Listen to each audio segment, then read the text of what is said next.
Let's see, it should be going.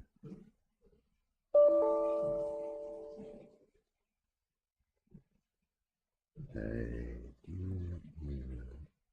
what is that?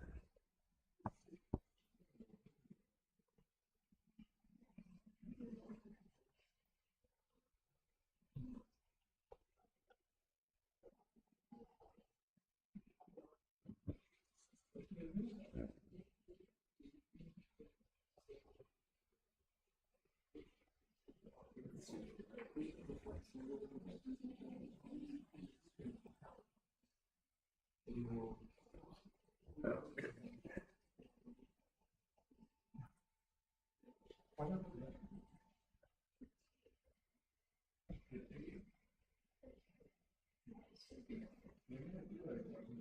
Okay. So we'll jump straight into 16 because I think we're close enough to being done to go ahead and do this. I'll look back and make sure that the homeworks are lining up, and I may have to shift the number on them, but I'll do that pretty soon. I mean, maybe I'll go ahead and take a look at that just to make sure. I don't know which one.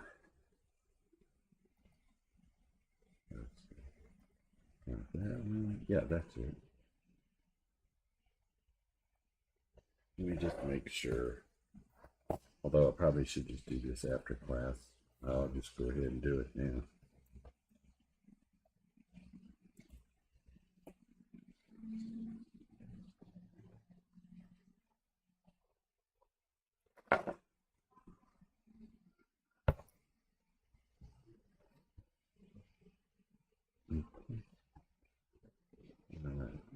Current courses, spring. I think that was the one at the top. Let's see, content.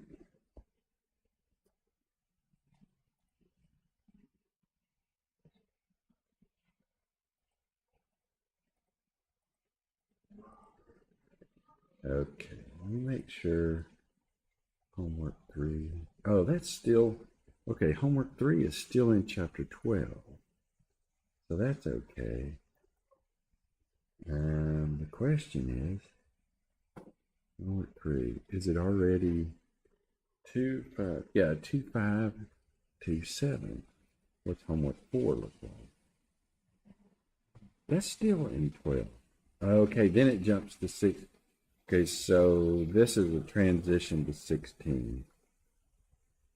Okay, so I'm a little ahead of the.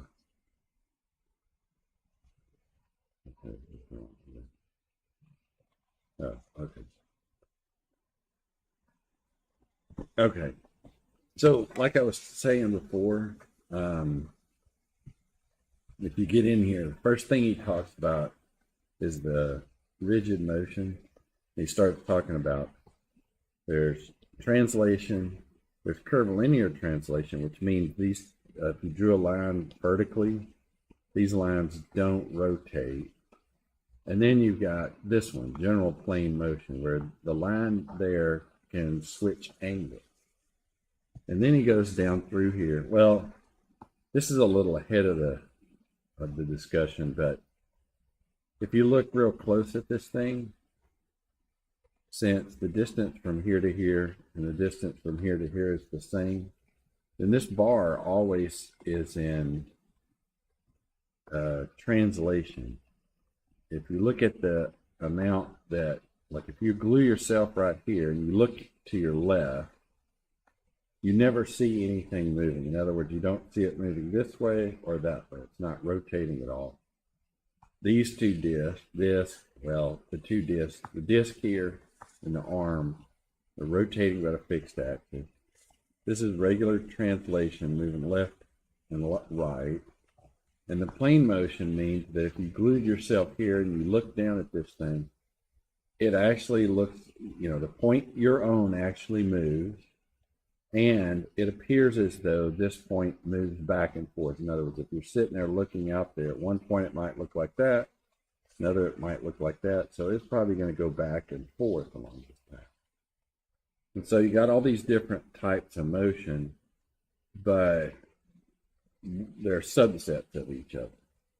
Then he gets in here and he starts doing this again. And he says, hey, wait a minute. We're going to use the concept we had at the very end of the last chapter, except in the last, or chapter 12, except the last chapter, there was a guy standing here and a guy, and they were looking at each other. Now it's a point. It's 2 points. Now what happens, okay, so then he starts with his equation that he had before in the last part of 12. He takes his derivative in a second, and he goes down here and starts talking about rotation. So it's kind of like setting a few things up, but eventually they all get combined together. This is where he says, okay, hey, normally I'll have a theta and a theta dot and a theta double dot, but I want to do a notation change there. And all he's doing is he gets down, and lo and behold, you see this.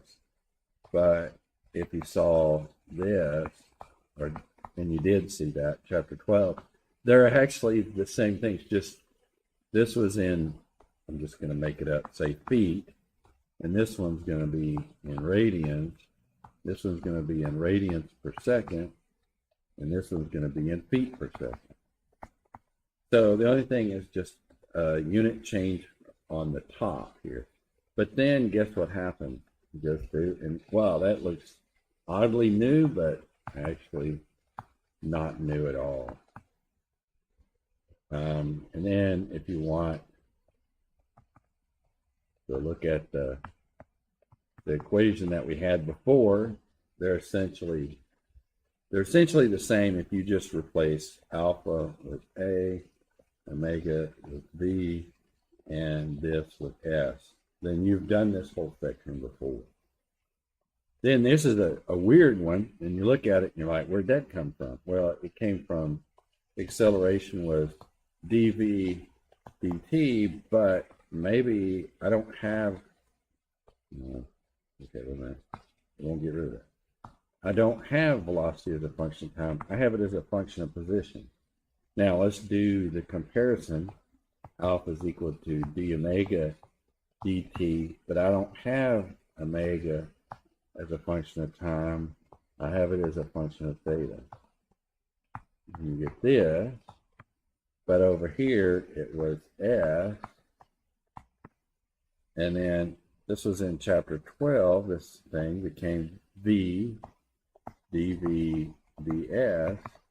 Over here it became alpha is equal, what is that? That's just omega d omega d theta. So you end up moving the ds or the d theta over. If you do over here, you get alpha d theta is equal to omega d omega, which is what this equation was. Back in that other section, you got a ds is equal to b dv. So it's the same exact thing, but just you're changing again. These are the variables you're changing. So there's nothing really new there. And suddenly he says, oh, constant angular acceleration. Remember before we had S is equal to S naught plus V naught T plus acceleration. That's a constant T squared over 2. And again, if you change these out, you know, S to theta, B to omega, and acceleration to alpha, you get the same equation. So these were already done in 12. There's nothing new, just variable changes through there. Then what is it? Oh, then he goes through the next part. He hasn't confined anything yet. Okay, now maybe he did. Okay, he did say rigid body. The title might be rigid body. So in other words, the 2 points you know, like this point and that point are not moving further away or close to each other.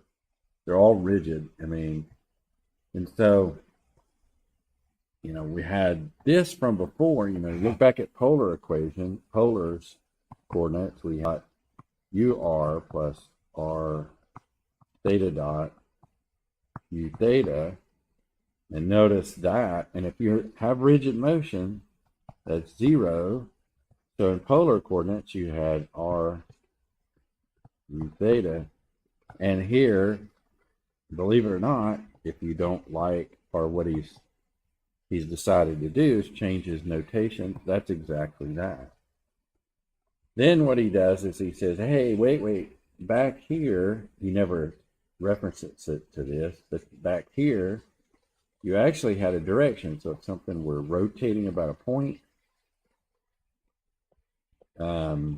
then this would be the U theta. Now he's coming in and say, I want to break it down to any individual coordinates system. And so that's the velocity.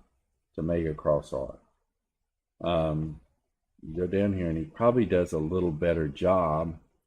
So it's kind of a weird thing, but this is like a pole that it's spinning on, and actually as it's spinning, it apparently is spinning this way. And so if you take your thumb and you point it upwards, and maybe he does that down here, I don't know, then that's the spinning axis. So he doesn't put anything here, but if I put an X and let's say Y back this way, this would be a Z. And so you can have Cartesian coordinates on things that are spinning. He goes in here and he basically says this: if we look back at the acceleration we had before, we had the R dot and the R double dot term. It turns out if it's a rigid motion, that's all you've got is those terms. And it's kind of, he's doing it cart before the horse, because actually this was kind of shown down here.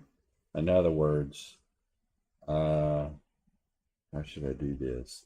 If velocity is equal to omega cross R, and then I did this, this would be that, where you take derivative of the first one times the second one, and the derivative of the second one times the first one. Then you get these two terms. You get this term, and you get this term, which looks weird. But if you pay real close attention to this, I'm not sure it's very easy to do in 2 dimensions, but I'm going to try it. So if I'm looking at the term omega cross R, and let's say this is the picture I'm going to look at it on. See if I can get it large enough and yet small enough.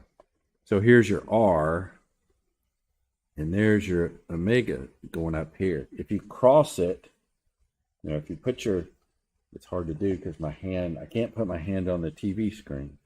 So if you put your hand there, take the omega, run your fingers from omega down here, you find that this goes in that direction. So this vector is going in that direction. Then you take that vector and you take your fingers and cross back up here, you'll find the vector goes this way. But it turns out you're doing the omega. Okay, let me rephrase that. You're doing the omega, taking your fingers, putting them here, and rotating them down to that vector, which actually means, I basically said that incorrectly, but it means the vector here is pointing this way.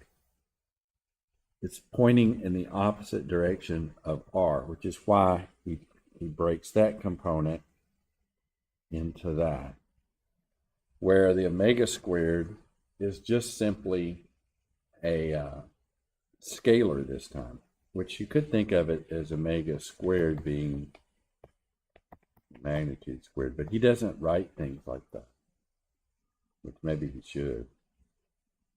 Then he has a bunch of problems. Okay, and these problems are kind of related. There's a lot of them that are gears, a lot of them that are pulleys. The first part is, and of course, in a gear, you've got the velocities being the same on that gear as well as that gear. Otherwise, something happened with the teeth and they broke off. And then the concept associated with a rigid body is gone if things are breaking apart. So all you're doing here is you're ensuring this. Well, if that's the case, omega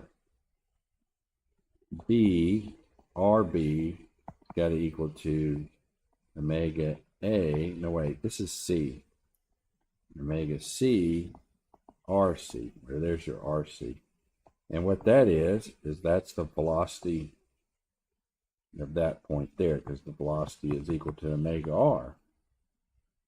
And so you just match the velocities at the tips, and then if you have one gear that's a little bitty and spinning like crazy, the other gear is just moving real slow. And that's ratioed by the R's. Those are the things you can affect here, is change tiny gear with a big gear. This thing has to spin really fast in order for this to spin really slow. And that's just simply because we're matching the velocity at the contact thing. Then you'll have problems that are saying, oh, I've started a gear from rest. Here's the gear starting with, here, omega naught equals 0, acceleration, which basically will be alpha constant, maybe 2, omega naught equals 0. After 10 seconds to equal 10, what's the speed of the other gear? So what you do is you try to find the velocity of one point, and you match it to the velocity of the other point.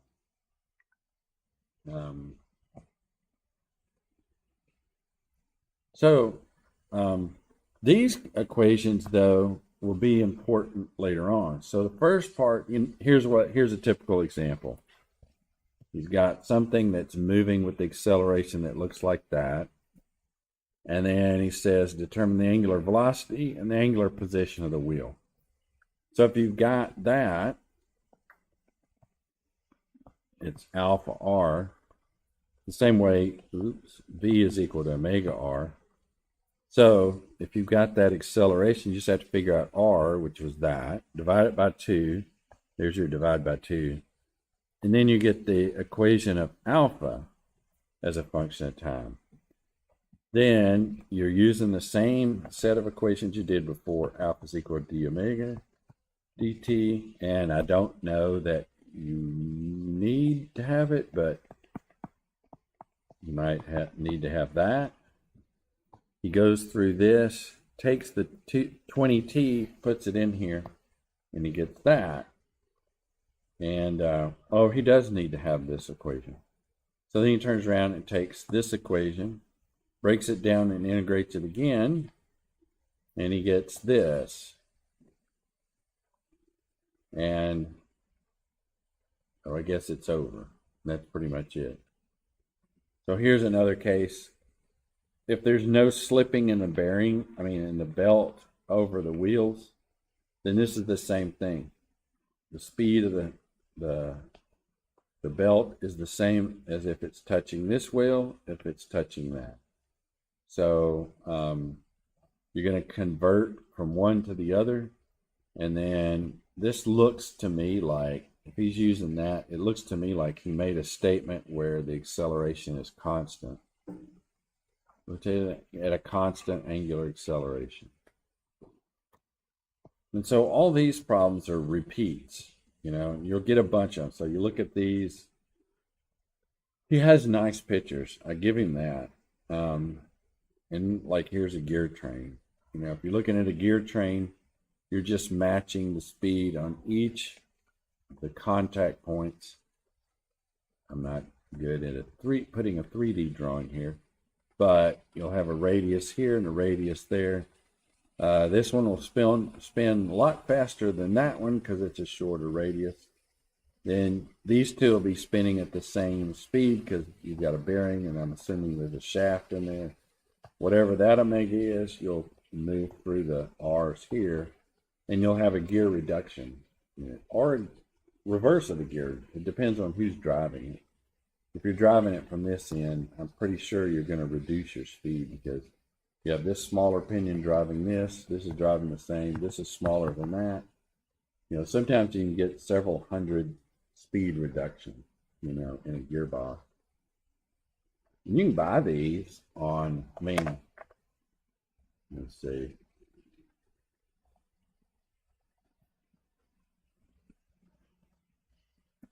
Let's see if I can find, I was looking at one the other day. DC motor. Yeah.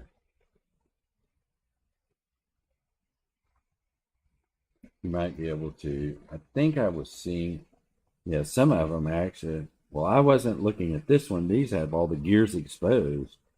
The one I was looking at the other day was completely enclosed. That one's enclosed, but that's not the one I was looking at. I was looking at something like this because the gear there is completely enclosed. I was going to put it inside of a dynamic unit.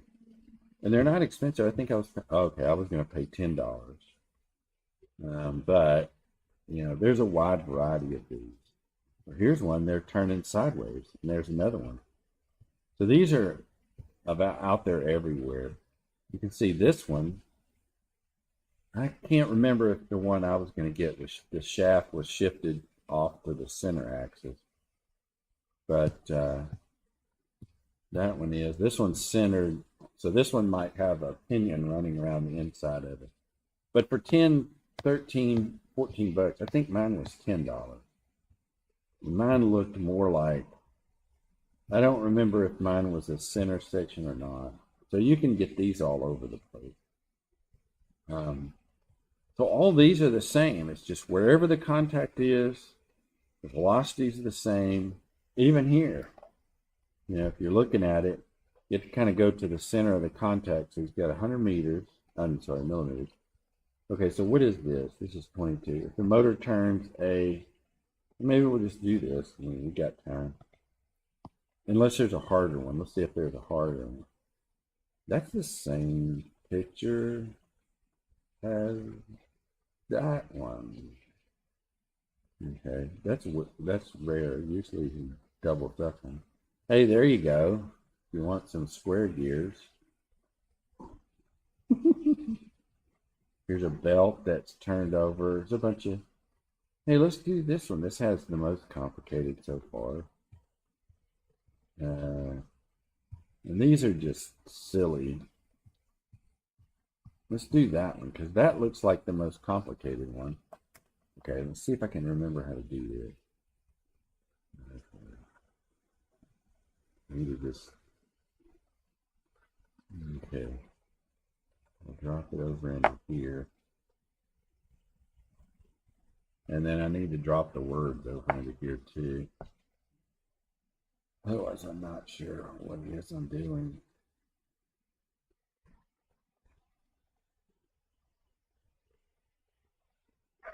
Okay, so it says, that's all the words there. It says determine a distance that the load W, is lifted in 5 seconds using the hoist. The shaft in the motor M, that's this, I guess, turns with an angular velocity of that. Omega is equal to 100, 4 plus T. So, to me, it looks like that's the rope wrapped around. Yeah, it looks like that's the rope wrapped around it. I don't know why it's wrapped in a coil.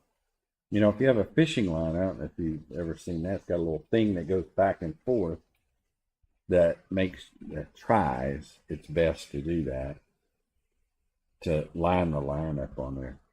So I don't know if we want to take the Omega and run through the gears to this, which maybe that's what we want to do. Let's do it that way. And then that way we'll translate this, the omega of this shaft, to the point where we're getting the omega of that shaft. And then we'll just work off of that. So I'll start here. He's luckily for me, to help me in my organization, he's got them all labeled. Here's B, here's A, here's C, and here's D. Yeah, that's E. And E is a slightly different diameter, but D and E are moving at the same omega. So I'm going to say the velocity of the tips between A and B is a constant. I don't know what that constant is right now, but it's omega. And I'm going to tag this to each of the shafts. I'm going to say omega A, RA, but it's the same thing as omega B, RB. And what I'll do is I'll stick this in here and then move the R underneath, and what you'll see is omega B is equal to, I'll do the omega A here, RA ratioed with RB. And you'll see a lot of these ratios here. So I really don't even care what the units are. So I'm just looking at the ratio. So RA is 40 over 225. So I'll take that, and I might as well stick this down in there, 104 plus 2. So there, I got omega V. But assuming that this is welded here and welded here, then they're both the same thing. In other words, omega B is equal to omega C, okay, and that's fine. But now I've got to work off of the DC. So I don't know why I have these extra equals here. So what I'll do is just say, hey, if that's the case, I should do it this way, omega C, because it's the same shaft. So since it's the same shaft, you know, C and B sitting on the same shaft, I think I'm good there. Now I got to work myself between these two. And so one way to do it is just say velocity of the gear teeth, I guess, CD, DC, is equal to omega, and I guess I'll pick C first, RC equal to, there's that one, and then there's D, omega D, RD. So since I have this one already, I'm basically going to align this to be omega C, and I'm going to have RC over RD. Okay.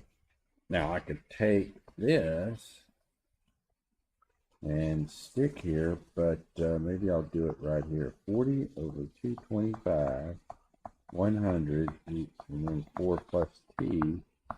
Now RC, what's RC? That's 30, and RD is 300 over 300. That'll just give me omega D, and I'm too lazy to figure that all out right now. I'm just going to carry the integers in there. Then when I have that, I'm basically going to be, to me, it's kind of weird. I don't know that I like this particularly, because I think his arrow might not have lined up the right way. I think his arrow is supposed to be here. And then I think he's describing this shaft here. He should have done a little bit better maybe, as being 50. But I don't know. I don't know if that's the diameter or the radius there. Because this little vector, if you notice, it goes from right here to here. That seems comfortable to me. That seems comfortable to me. here it kind of truncates there. So I'm basically assuming it's that. But here, I don't know. I'm looking at this and I don't know. Let me just read the problem again, see if there's some. I'm going to make the assumption because I don't have a choice here. There's nothing else I can do. I'm going to assume that's 300. I don't know whether I can assume that's because it's just drawn to some weird line that goes like that, which I don't know what that's from. So I'm going to assume the radius is 50. I'm not even going to assume that the diameter is 50. I'm just going to assume, since he gave us radiuses everywhere else, I'm just going to assume that's a radius. I may be wrong. Maybe he's drawn it a different way. I have no idea. If that's the case, then the velocity of the weight, which that's the weight, is equal to omega, and that's of the d times rd, which I'm assuming that's going to be 50. I may be wrong.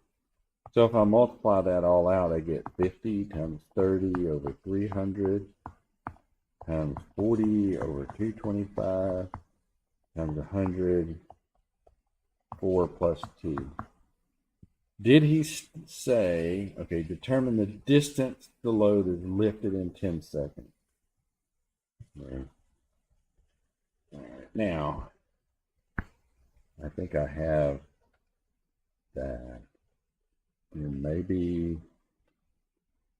it's going, there it is. So I may use that in a minute to help with my numbers. But if I've got a velocity, and it's linear, which is this, but you know what? I'm just going to say it's some constant, which that's all the constant right there, times 4 plus 2. And that's equal to the distance it moved. And then I'm going to say ds equals to a constant, 4 plus t. And then I got a dt. And I'm going to integrate. I'm going to assume it's sitting at location 0 at that. And then I'm going to say, he said 5 seconds. So, but I'm going to leave it right now as t and replace that with 5 seconds later. So on the right hand you get s, on the left hand you get constant, and if you're integrating 4t over 1, okay, wait a minute, 4t over 1, and then plus t squared over 2, evaluated, well, I'll go ahead and put it into 5 now. And so if you can figure out what the c is, which it's all that mess, and then you put in 4 times 5 goes in here, plus 5 squared over 2, and that would be the distance, where c would be, I don't know, can I do this? Let's see. I might be able to do that. And then I'll do this.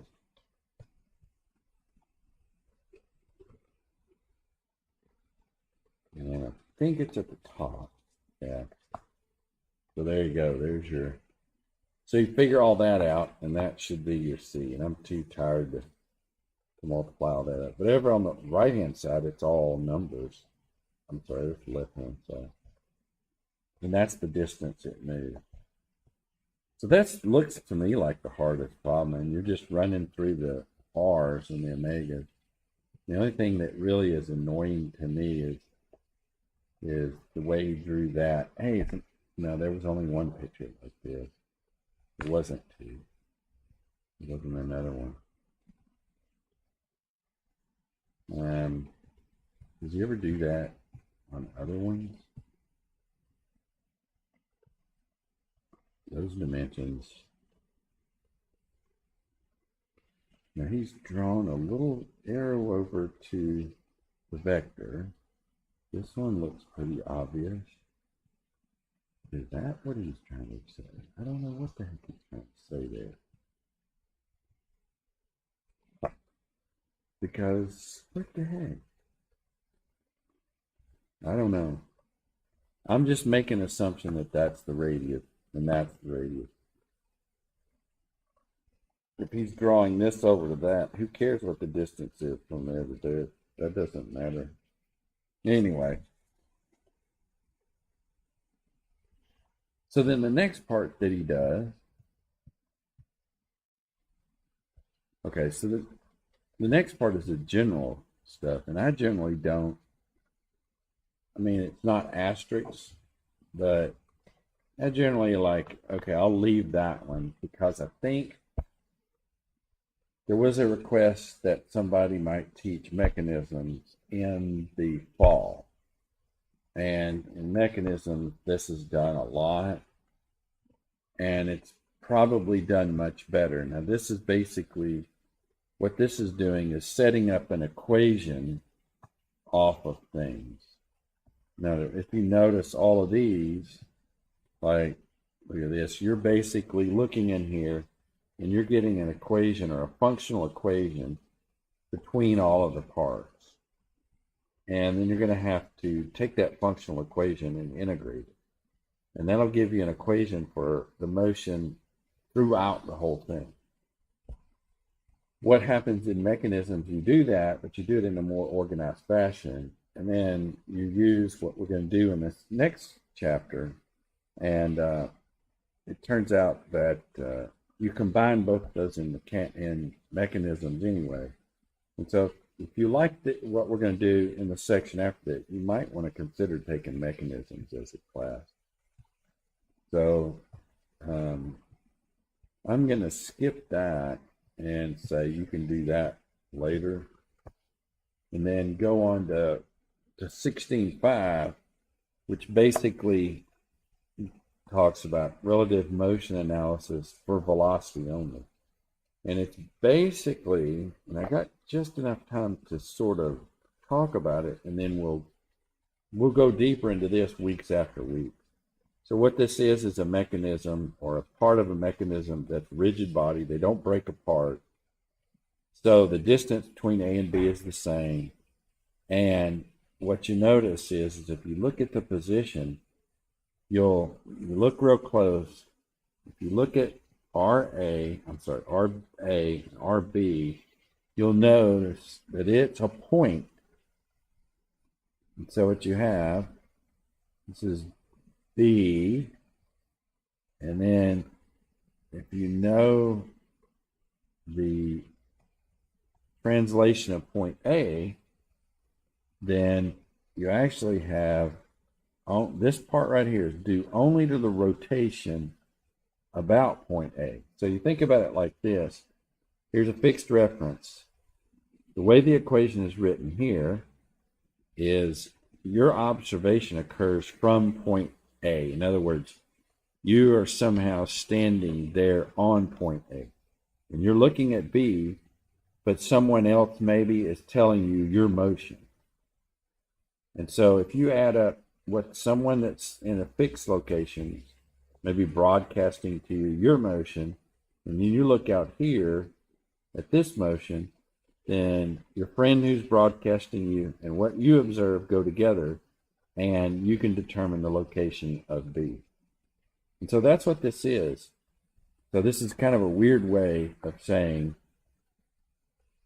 your friend broadcasts to you your motion. And then this is what you observe. You being A observes about B. And again, since your distance is not changing, it only appears as though B is rotating about A. If you were sitting on A, that's all you would see. And so that's the way to think about these, is that, you know, somebody, somewhere you're going to fix to either A or B. And then you're going to write the equations about that. And the equations are going to look like this. Then what's going to happen, and this is kind of weird, but the next step is you're taking the time derivative. This is just a setup, but I might do this a little bit different next time. And then what happens is when you take the derivative, you'll find you get this term right here. And again, this is you sitting at A, velocity of the base point A. So this could be U being glued at A, U at A. That's kind of weird. Then you look down at this motion. This motion appears like it's only rotating about you. So believe it or not, it looks like that. Because if you're sitting at A and you're looking at B and it only moves about you, then it's rotating around you. Then you add those two up and you get the motion at B. So, so he's going down into this and you look at it, okay? If it only appears, if you are glued to A and looking at B, this is what you see. You see omega, whatever omega is. Maybe the thing is rocking back and forth. Maybe it's spinning, but that's what you see. You see the motion moving about you. So you're sitting here looking at it. It looks as though it's just rotating about you.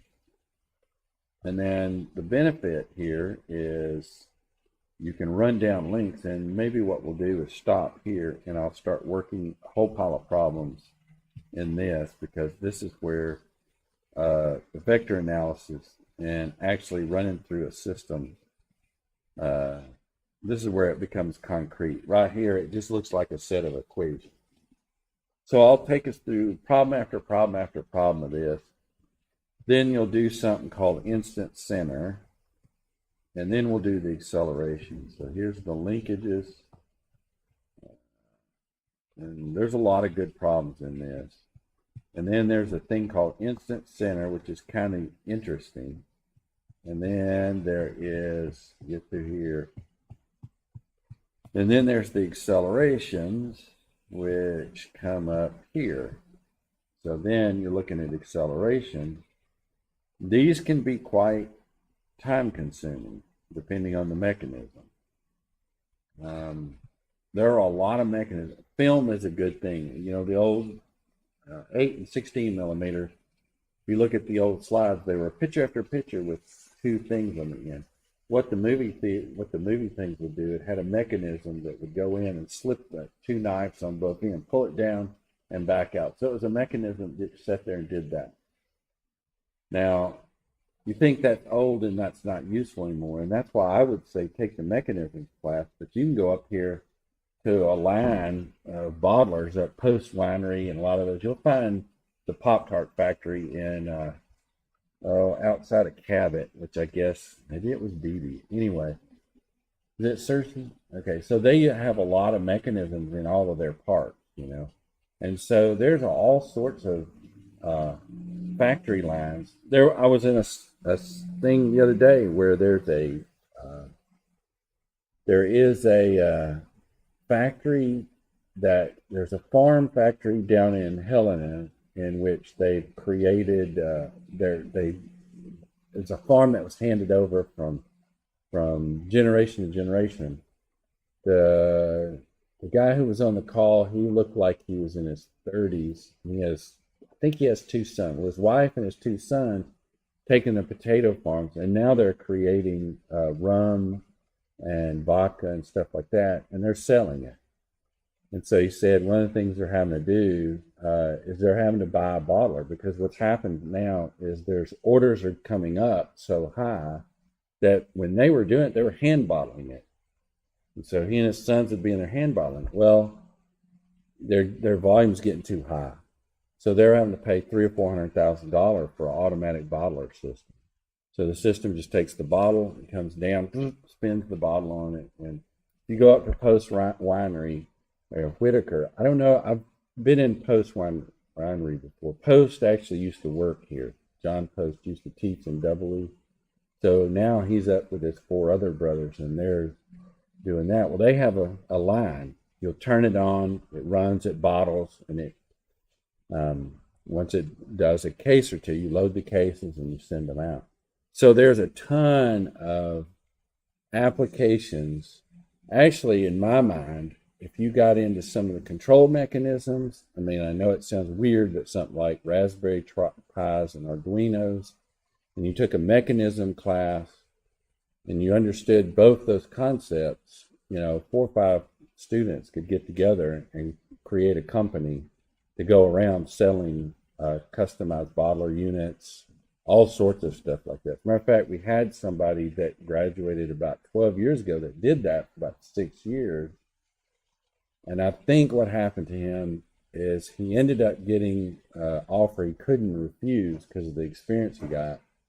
And then he started working for somebody else. So, I mean, he and the other guy who did this together, they just started doing it,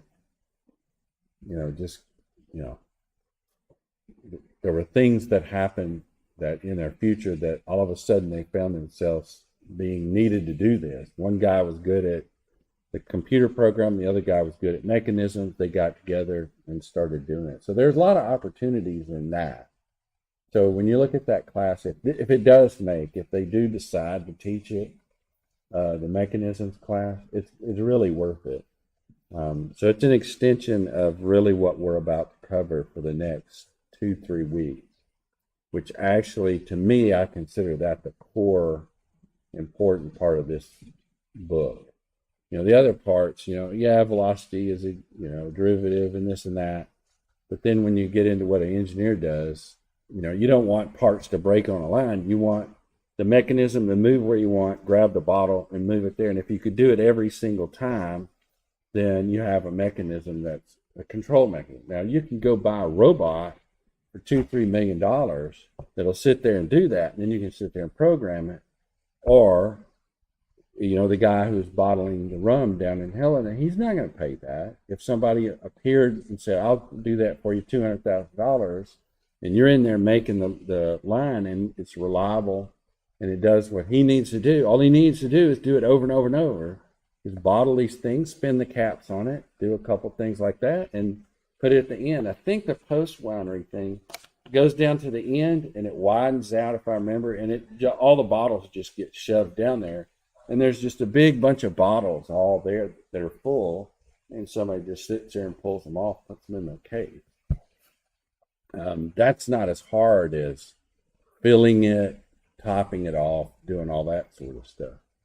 So this has a lot of, what we're about to do has a lot of future implications if you find it interesting, some people do, some people don't. It is what it is. So, okay, so I'm done. I see people are waiting.